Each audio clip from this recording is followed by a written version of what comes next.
Every morning, millions of people stand before a mirror and ask a silent question. Not who am I, but how do I look? And somewhere in that small shift, something profound gets lost. Because the mirror you stare into every morning can only show you your surface. It was never designed to show you your depth. The Bhagavad Gita speaks of two selves, the outer form that changes like seasons, and the inner self that remains like a mountain through every storm.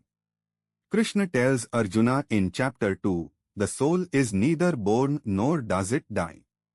This wasn't just philosophy. It was a reminder that what you are cannot be seen in any reflection, no matter how clear the glass. Buddhism offers a parallel teaching through the concept of anatta, non-self. The Buddha observed that we suffer most when we cling to a fixed image of who we are. A monk once asked, "Master, how do I find myself?" The Buddha replied, "Stop looking in places that only show you your shadow. The face you tend so carefully is not the self that needs your deepest attention." There is nothing wrong with caring for your body. A garden needs tending. But when the garden becomes the entire world, when the ritual of maintenance quietly replaces the practice of knowing yourself, something subtle shifts. You begin spending more energy managing how you appear than understanding how you feel. The appointments multiply. The mirror visits lengthen. And still, something feels unfinished. The Stoic philosopher Marcus Aurelius wrote in his private journal, "Very little is needed to make a happy life, it is all within yourself."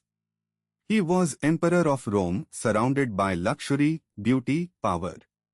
Yet he returned daily, not to a mirror but to his own conscience. He asked not how do I look today, but how did I live today? That single question redirected an entire life.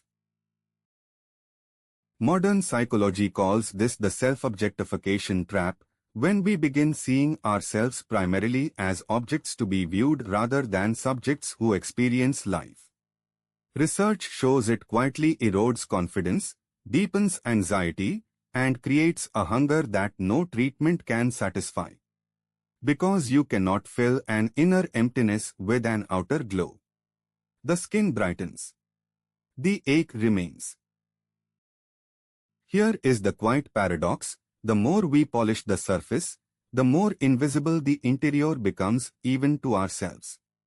Like a river that freezes over in winter, the surface looks still and perfect.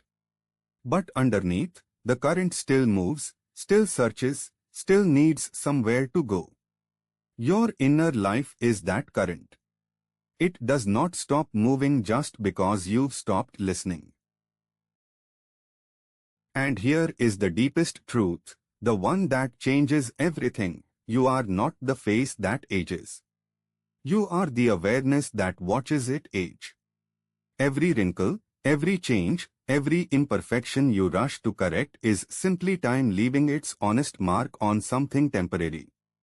The self that notices all of this, curious, witnessing, alive, that self has never needed a single appointment.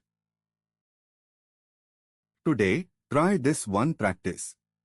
Before you look in any mirror, sit quietly for just 2 minutes.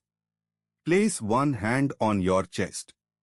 Ask yourself honestly, what am I feeling right now? Not how do I look, but how do I feel?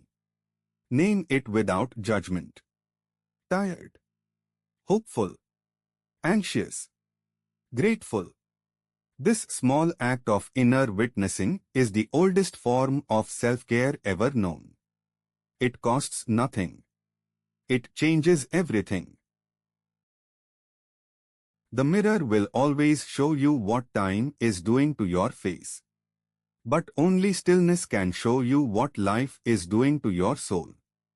Tend to both, but know which one is truly you. The surface is a season. The depth is the river that never runs dry. Subscribe to LifeVeda for daily wisdom that transforms your life.